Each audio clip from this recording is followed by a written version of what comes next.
Hi, everyone. Welcome to the Killer Author Club. We are here tonight with Killer Nita Prose, who will be telling us all about her brand new Molly the Maid novel, The Mystery Guest. We have tons to talk about, so grab your cocktail and your list of questions and sit tight, and we will see you on the flip side. Thought you really loved me, guess I was wrong. Thought you'd never leave me, guess I was dumb. Waited like forever to be your plus one, but I guess you were done. Hello, everyone. I'm Killer Heather Goodenkoff, along with founding members Kara Ruda and Kimberly Bell, and we are so excited to celebrate Nita's new book tonight in the clubhouse. The Killers and I started the Killer Author Club so readers like you can interact with some of the best suspense and thriller authors in the biz. So our spring lineup, includes superstars like Frida McFadden, B.A. Paris, Lisa Gardner, Chris Bohashlin, and so many more killers you don't want to miss. So dates and times and all the information can be found on killerauthorclub.com. But tonight we're here to talk with Killer Nita Prose about her newest killer book, and of course the fictional kind. Make sure to drop your questions in the comments, and though we can't get to them all, we will sure do our best. And so keep those comments coming. If you're watching on Facebook or have a Facebook account, check out our public group, Killer Author Club, or our really hard killer group, Killer Author Clubhouse, where we have a members only group, and we pick a winner each week to get some swag for joining. We also have a YouTube channel where you can stream us to your big flat screen TV, and you can find us all wasting entirely too much time on Instagram, Facebook, Twitter, and TikTok. For links to everything, watch the comments or check out killerauthorclub.com. So without further ado, Kara, can you please officially introduce our guest?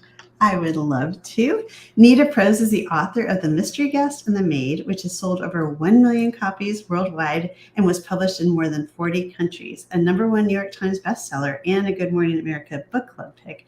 The Maid won the Ned Kelly Award for International Crime Fiction, the Fingerprint Award for Debut Novel of the Year, the Anthony Award for Best First Novel, and the Barry Award for Best First Mystery, and was an Edgar Award finalist. All right, Nita, congratulations and welcome. We're so happy to have you here. Oh my goodness, I'm so happy to be here. Thank you everyone for joining. The Killers are all big fans, as is everybody in the Killer Author Clubhouse is too. Okay, so let's dive into the book. What we need from you is the elevator pitch for The Mystery Guest. Sure. Well, readers of The Maid will recognize a few of the main characters, and most especially Molly and Gran. But you'll also encounter a whole new mystery that takes place at the Regency Grand Hotel when a reclusive, world-renowned writer drops dead, very dead, on the tea room's floor. And Molly finds herself at the center of another conspiracy and perhaps murder. But in this novel, we also journey back to the past, to a time when Molly was 10 years old, just a wee one. And she was working alongside her Gran when her Gran worked as a maid in a luxurious, if somewhat foreboding mansion many, many years ago. Because the key to unraveling the mystery in the present tense, well, it can only be solved by Molly resurrecting her memories from the past. And that becomes the key to the mystery. Great. Thank you. We're so excited to talk more about this. But first, Kimberly, can you introduce the killer cocktail? I would love to. So for tonight, Nita has chosen Molly's Martini as her special cocktail. Nita, do you want to tell us why you chose this one? Sure. I like the idea of cranberry juice, getting a little of vitamin C with your liquor. And now I've made mine with considerably less blue caracal, so mine has turned out quite red. That's pretty. But let me just say, it's very delicious. I'm going to drink very slowly because I want to not be slurring by 9:25. Good plan. Good plan. Well, cheers, and thank you for being here. Cheers. Yes. Thank you. On another amazing read. Thank you so much. Cheers. And so The Mystery Guest released on November 28th, and it was a New York Times Book Review Editor's Choice, a Best Book of the Year from Pop Sugar, Harper's Bazaar, Chicago Public Library, and the Washington Post says lives up to the hype, both a delightful whodunit and a pointed social commentary. And A.J. Finn, #1 New York Times bestselling author of The Woman in the Window, says wise and winning and altogether wondrous. And Ashley Audrain, New York Times bestselling author of The Push and the Whisper, says Nita Prose writes like no other. So, Nita, we need to know the answer to the killer question: who do you kill? Well, I'm a big fan of killing those who deserve to die. So in both books, it's no surprise that we know who dies right away. So there are no spoilers here. Like Mr. Black dies in the first novel, and he's a heinous tycoon who treats everybody as though they're beneath him, and he's an awful, dastardly man. And I enjoyed killing him off in the early part of the book. And in the second book, it's a little more complicated. J.D. Grimthorpe, as I mentioned, drops dead, very dead, on the tea room floor. And as we unravel the story, we learn really the depths of who he was. And he, too, may very well deserve to die. I love that. That's a great answer. I can't wait till we get like a collaboration, or what do you call it? Like cut everybody's answers to why they kill or who they kill. Those who deserve to die. Just like that, just that quick. It would be awesome. Yeah. And Molly Gray is such an endearing character. Where did she come from? Has she been in your mind for a long time, or did she? No, she arrived. I consider her a gift of the creative gods. So a few years ago, I was in London, and I was there at the book fair, the London Book Fair, which happens every year. I'm an editor, so I go every year, and I, talk with agents and publishers and the like. And I was staying at a London area hotel, and I opened the door to my hotel room after having left for a business meeting, and I completely startled the roommate who was cleaning my room. And I remember her like sort of stepping back into a shadowy corner. And then in her hands, she held a very embarrassing item. These were my track pants that were sweaty and tangled that I'd left in a stupid mess on my bed in my rush to change for the meeting. And I just dropped them there. And I had gone for a run that morning. So they were in pretty nasty shape. And she was holding those up. She was embarrassed. I was embarrassed. We looked at each other, and I thought to myself, oh my goodness, it is such an intimate and invisible job to be a roommate. She'd been cleaning my room for days. She knew everything about me. She knew the makeup I wore, the pills I took, my agenda, which was sitting on the table, everything she knew. And I knew not a thing about her. And it was one of those weird moments that somehow lodges in your writerly mind. And then a few days later, I was on my plane ride home, and that's when I started to hear a voice. And it wasn't my voice, which is sloppy and like this. It was clean and crisp, polished and precise. It was Molly. And I had no intention of writing a novel, but I took the napkin under my drink, because that's the only paper I had, and I started to write what I was hearing. And in the end, that little napkin turned out to be the prologue for The Maid. I love that. What a great You have to honor that, right? You have to honor it and write that story. Well, this is it. When you hear a voice that's that crystalline, it has come to you for a reason. If you don't take it, someone else will. Yeah. I really do believe that. Like there is a creative river, and sometimes it will just flow to you and give you something, and it's up to you to take it or not. And that time I decided to take it. I love it. And we all benefited from that. Yeah, no kidding. No kidding. And at what point did you think, oh, I have enough of Molly for a whole series? Like there's more than one book in her. I'm still not convinced of that. So when I finished the first book, a few months after it, it was fairly successful, and my publishers were really on me. They're like, we want you to write another one. And, I didn't dream this up as a series, not at all. And I kind of ignored them for as long as I could, but I could not ignore my readers. And I was getting the same response over and over from, these devoted, amazing readers who were protecting Molly and caring for her in ways that just warmed my heart. And it was over and over again. I want more Molly. Give me more Molly. Please tell me there's going to be more Molly. So that I listened to. But it was a daunting thing to see if I could figure out a way to do a second book. And I promised myself I would only release it into the world if I could figure out a way that it could be more and not less. We've all had those experiences with series where the second book comes out and, maybe it doesn't quite live up to the first. And I didn't want to do injustice to that character or the readers who, had felt something for her. Right. So I gave it a try. And I did find some new inspiration, thankfully, and I found sort of a new tapestry as well.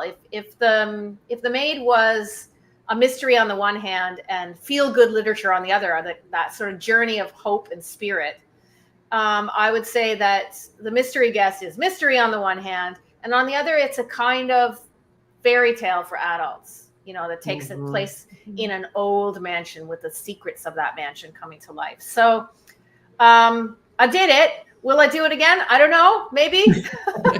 If the readers are loud enough, right? If the readers are loud enough, and if I can figure it out, yes.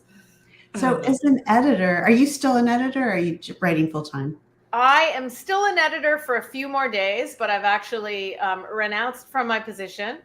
After 20 years of being an editor, because I just don't, thank you. I just don't have the time anymore. And it's so difficult because I absolutely love working with writers, and that has fueled me in so many ways, but I really need to devote more time to writing. Right. Well, yeah, you should. I mean, what a talent. But then I was thinking, like, as an editor, are you really critical of yourself? Yeah. Or do you see it in a different way when you it's like I have a little mini me sitting on my shoulder at all times, like squawking along as I write, like, oh, well, don't do that because that's not the most interesting choice. What would happen if you put this character and a character like this together on the page? I mean, there is like a sort of mini me telling me what to do and trying to guide me away from some of those pitfalls that we all as writers fall into. And, I really count myself so lucky to have worked with so many writers for so long because it is the best schooling in narrative I could have ever had. Absolutely. Absolutely. Yeah, that's so interesting. Well, congratulations on all that. While we're on the subject of editors, Renee wants to know, do you have your own editor for these or are you your own? There is no way that I would ever volunteer to be my own. You can't be two things at the same time. It's that simple. And I have 3 editors. So I have one in the UK, one in the US, and one in Canada. And they work together as a trio. Oh, that's nice. Yeah. 3 for the price of 1. Exactly. That's great. That's great. And, you mentioned like the story being a sort of a fairy tale. And there is something really timeless about the Maid and the Mystery Guest, and though it's clearly set in present day. Why did you choose to do that, and how did you choose to do that? How did I choose to make it timeless? Yes. I don't know if I chose that so much as it evolved through the experience of the characters. In some ways I might have chosen the genre of trying to innovate a classic style of mystery. The Agatha Christie style of mystery has always appealed to me. And I wanted to see if I could use something about that sensibility and bring it to life on the page in a modern setting. So certainly that part of it was conscious. And the rest, I think, was how the characters are. Molly and her Grand have a sort of old soul sensibilities, as do I. And, their character becomes part of the tonal world and the style on the page. Yeah, it's magical. Yeah. So is Graham based on anybody in your life, or did she just appear like Molly?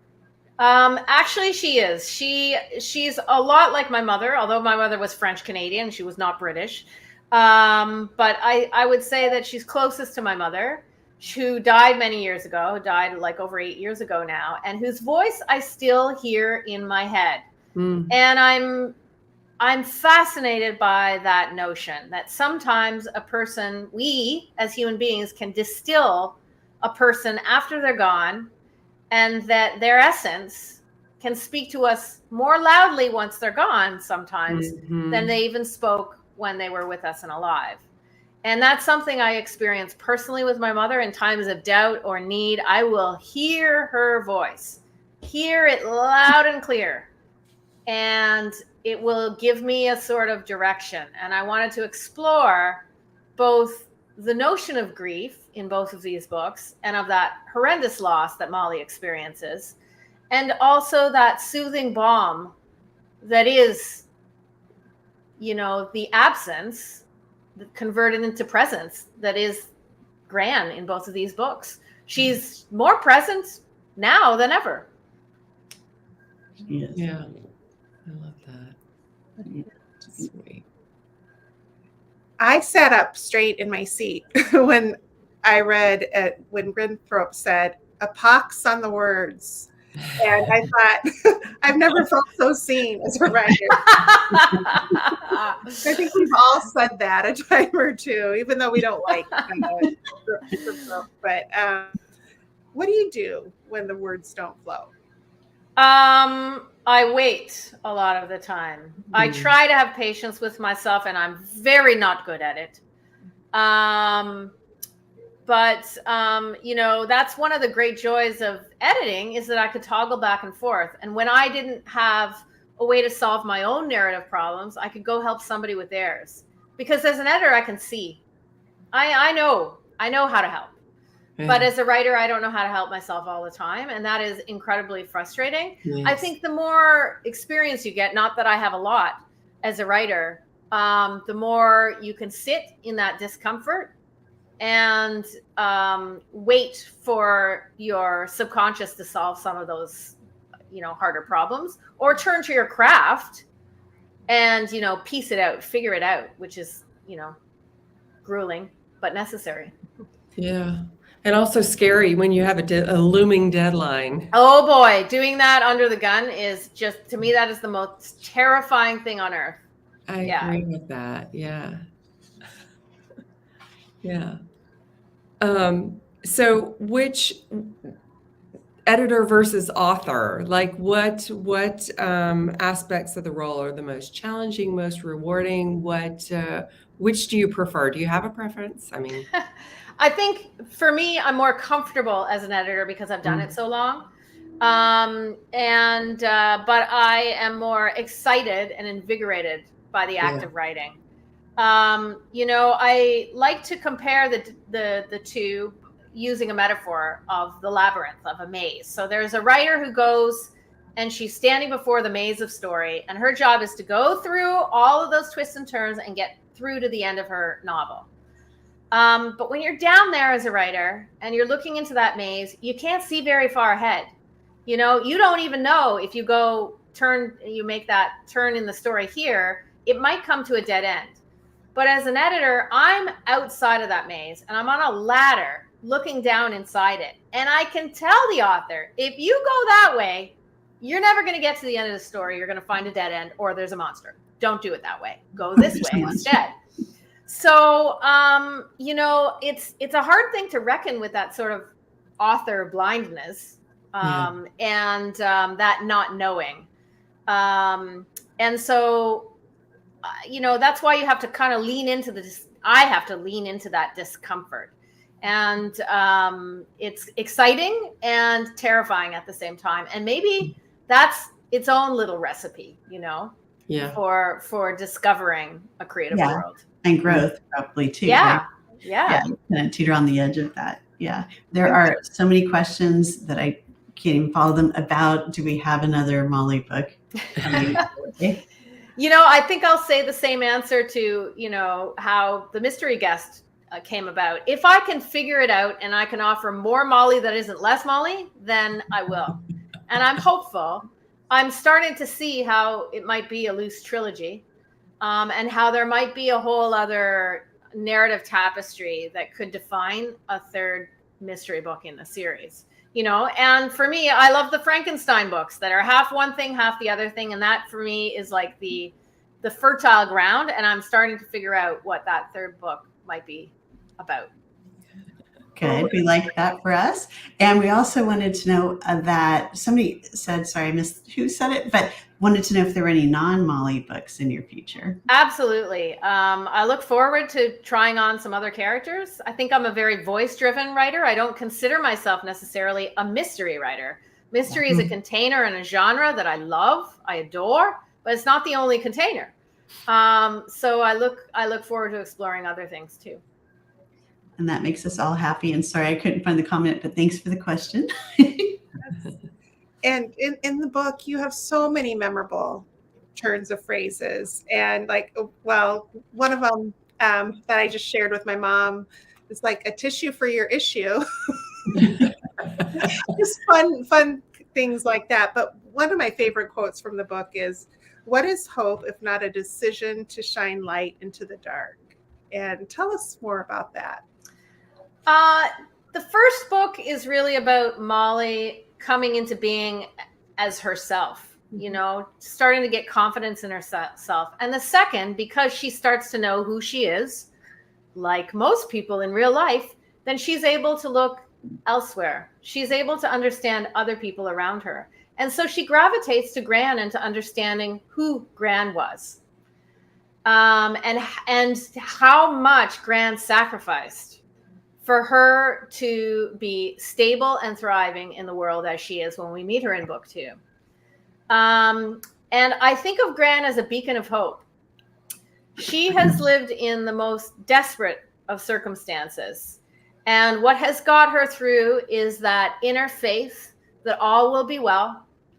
And she has in her this ability to light the way.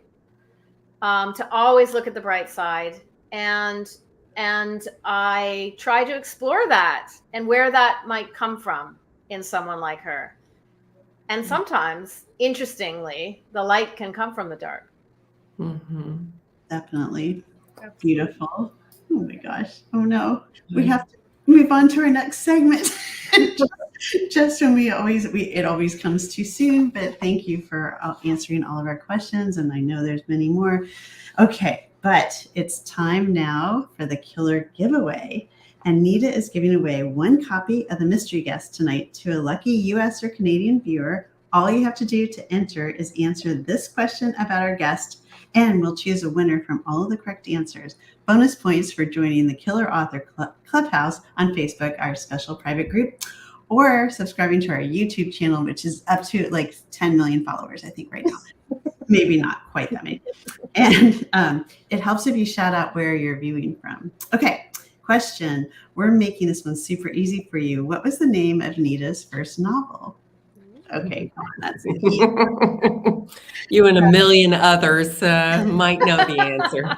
Okay, yeah, that was too easy. Come on. I love it.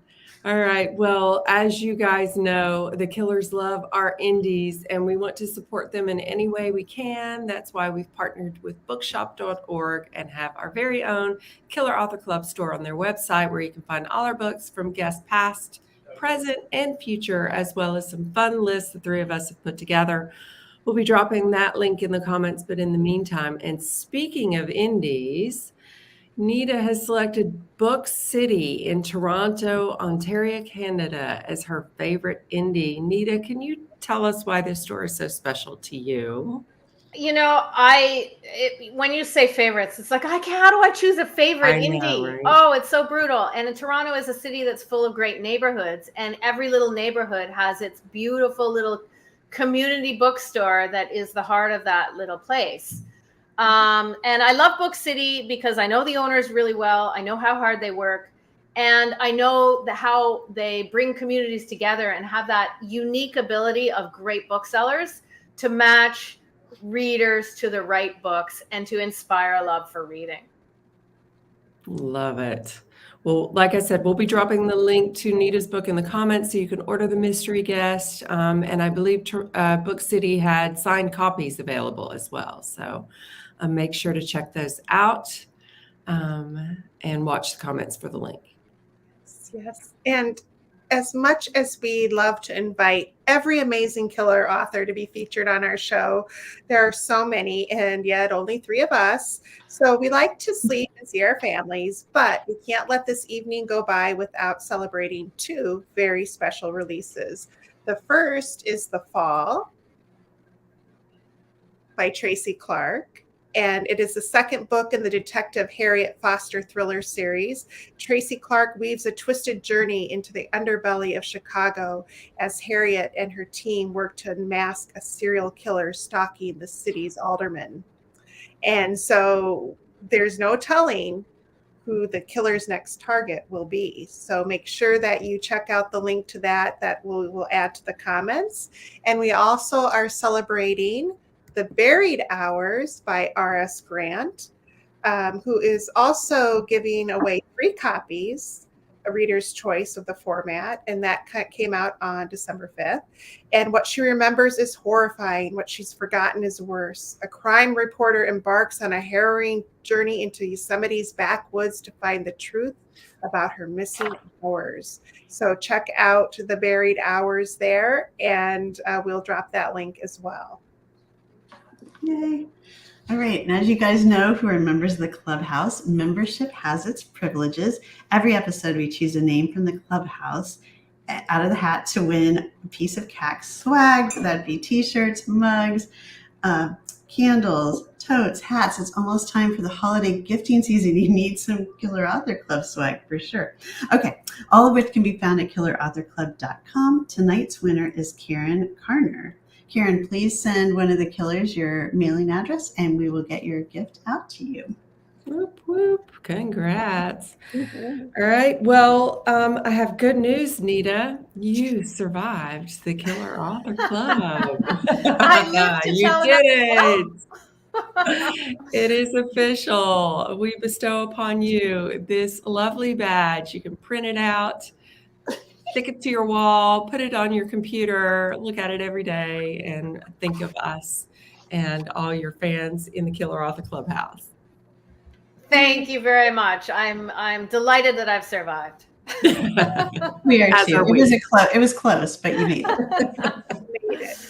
And that does it for tonight's episode. Thanks to everyone for tuning in, and thanks especially to Nita for being here. We are taking a little break for the holidays, and we'll see you right back here on January 9th with the delightful and super talented Angie Kim. She'll be joining us right here in the Killer Author Club on January 9th at 9 p.m. Eastern to talk about her new book, Happiness Falls, and to give away some copies. So for times, the new schedule, past episodes, recipes, and merch, surf to killerauthorclub.com. Happy holidays, everyone. We'll see you in 2024. Thanks for tuning in. Yeah, happy holidays. Thank you, everyone. Bye. Thank you, Nita. I get